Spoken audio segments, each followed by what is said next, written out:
Good evening. Welcome to another edition of Mining Through the Sacred Scriptures. My name is Luther Smith. I am the teaching elder at Potrero Community Fellowship. And today, we're going to be going through Psalm 123. Psalm 123. I actually, again, have it downloaded for you. So you can actually follow along with me. And so we'll read it and then we'll go through and see what this psalm is all about. Verse 1. To you I lift up my eyes, O you who are enthroned in the heavens. Behold, as the eyes of the servants look to the hand of their master, as the eyes of a maid look to the hand of her mistress, so our eyes look to the Lord our God until he is gracious to us. Be gracious to us, O Lord, be gracious to us, for we are greatly filled with contempt. Our soul is greatly filled with the scoffing of those who are at ease and with the contempt of the proud. This is Psalm 123. Okay, so the first thing we want to do is look at this particular verse up here, verse 1, and then we'll work our way down. It says, to you I lift up my eyes, O you who are enthroned in the heavens. Okay. So to you, again, this is a second personal pronoun, right? I, you, right? To you, I lift up my eyes. So who do we lift up? Well, who does this person lift up their eyes to? To the one who is enthroned in the heavens. That would be God, right? So this is talking about God, okay? To you I lift up my eyes, right? That would be the person who wrote this, right? They lift up their eyes. Okay, their eyes. That's supposed to be an eyeball. Okay? They lift up their eyes to to God who is enthroned, right? He is enthroned. Here is hold on, I'm trying to write it. Here's the throne here. Who is enthroned, right? In the heavens.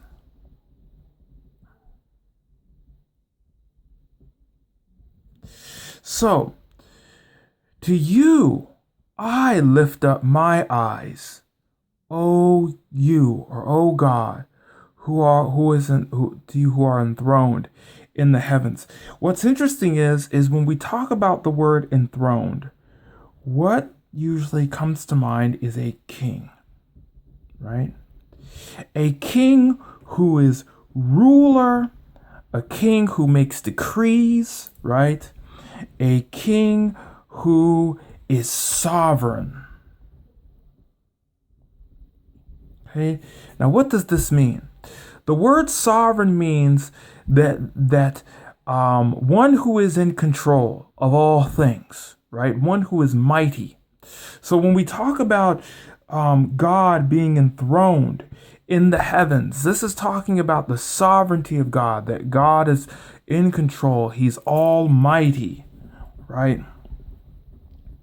There is no one who is above him. Everything is below him, right? And he governs and controls all things. Okay, this is putting God in his proper place. Okay, so to you I lift up my eyes, O you enthroned in the heavens. We look to God, we lift up our eyes to the one who is all powerful, almighty, all sovereign. All right? Behold, this is the person who wrote this wants us. This is an attention grabber. Behold, look, right? Look here. Okay? As the eyes, here we go, those eyes again, right?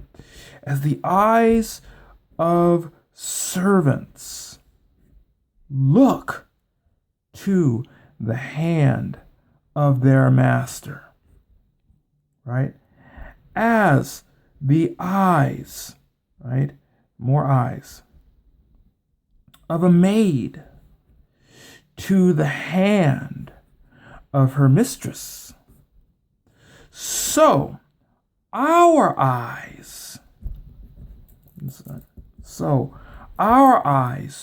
look to the Lord our God until He is gracious to us. Let's break this down. So behold, right? Look, focus, as the eyes of servants look to the hand of their master, right? And as the eyes of a maid to the hand of her mistress, so our eyes look to the Lord our God until He is gracious to us. We have some things going on here. First of all, we have servants and their masters, right? The servants answer to the master, right? The master never answers to the servant. The servant always looks to the hand of their master to tell them what to do, to give them orders, to give them commands, right? But also to take care of them. The master is to take care of the servant, right? Same thing with the maid and the mistress. Now, this isn't talking about a mistress like we use here in modern day times. The maid, the master of the maid is the mistress. And so the maid would go to the mistress or to the woman and would ask for her commands, would ask for her what to do, right? So behold, just as the eyes of a servant look to the hand of their master, what the master was going to do, right? The orders that the master was going to give to the servant. And just like the maid was going to look to the hand of her mistress so that the maid would know what to do, right? So that the maid is looking to the mistress, so our eyes look to the Lord our God until He is gracious to us. The point is that just like the master is sovereign over the servant, just like the mistress is sovereign over the maid, the Lord is sovereign to those who serve Him, right? He's sovereign, right? Until He is gracious to us, right? So God is sovereign.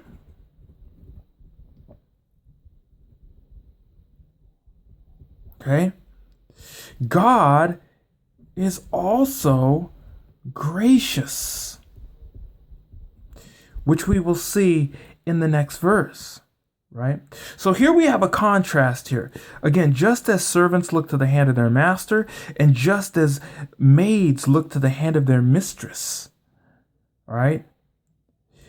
The female servant looks to the hand of the female master. So our eyes look to the Lord our God. Our eyes become fixed to the Lord our God until He is gracious to us. Now, let's go on to the next verse. Be gracious to us. This is a request. Okay? A request from who? To the request from the person. I lift up my eyes to you. This person here, is requesting that God be gracious. Be gracious to us, O Lord. Be gracious to us. He repeats it twice. Notice, he says to us, he's not just asking grace for himself, right? Just as he says here, but he's asking for it for many peoples. In this case, for Israel. Okay? Being gracious to us, O Lord, for we are greatly filled with contempt. right? So the person who is um, lifting up their eyes to the one who is enthroned, to the person who is looking to the Lord as the servant looks to the hand of their master, as the maid looks to the hand of their mistress, understanding that God is sovereign.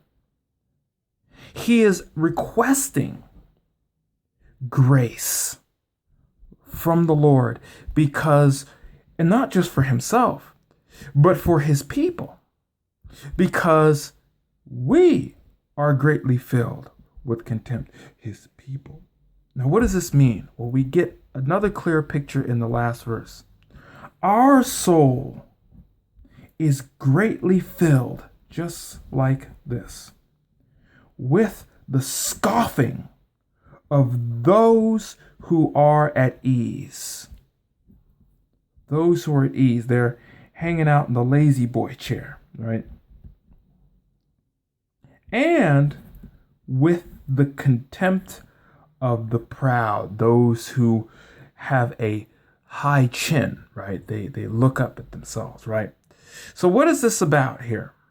Well, it says that the person who is lifting up their eyes, who is a servant looking to the hand of their master, right? Their eyes are looking to the Lord, is requesting that they be gracious, that the Lord be gracious, not just to him, but to all of his people, right? Why? Because there are people around them that are scoffing at them, that are filled with contempt because they are proud. By way of application, people who do not trust, people who do not believe in God, people who do not love God, who do not love his word, they scoff at those who do. They scoff at the people who lift up their eyes. They scoff to the people who acknowledge that he is enthroned in the heavens. Right? They scoff at us, at they're flippant at God's word. Okay? They are also proud, right? And they're filled with contempt, right? Or we're filled with contempt, rather. We often sometimes wonder when this is all going to end, right? When vindication will be given to us, right? That's what this is about here, okay? So the person who is lifting up their eyes, the person who acknowledges that they're enthroned in the heavens, the person who looks to the hand of their master as we look to the hand of the Lord, they're asking for grace because they are filled with contempt, that they are being scoffed at, they're being mocked at, they're being not taken seriously, right? And that they're being pushed aside because they believe in the one who is enthroned in the heavens. So what does this psalm tell us? Well, the psalm tells us again that God is gracious. God is a gracious God, right? It also tells us that we can come to him. We can pray and ask for grace for the day. But not just for grace for the day, but for grace when people insult us. Grace for when people don't take us seriously, or better yet, don't take the Lord whom we serve very seriously, really. Because they're really not scoffing at us. They're scoffing at him. Right? That's really what's going on here. Okay? And really, in reality, this is really about Israel. Because Israel was God's chosen people, whom really all the nations mocked, especially when they came back from captivity from Babylon and they had to rebuild the temple. They were mocked at. They were scorned by the other nations. They were laughed at because they came back to a land that was in shambles. They came back to a land that was in ruins. They came back to a land where, it looked like God had forsaken them. So here we have a person who is lifting up their eyes, who is acknowledging that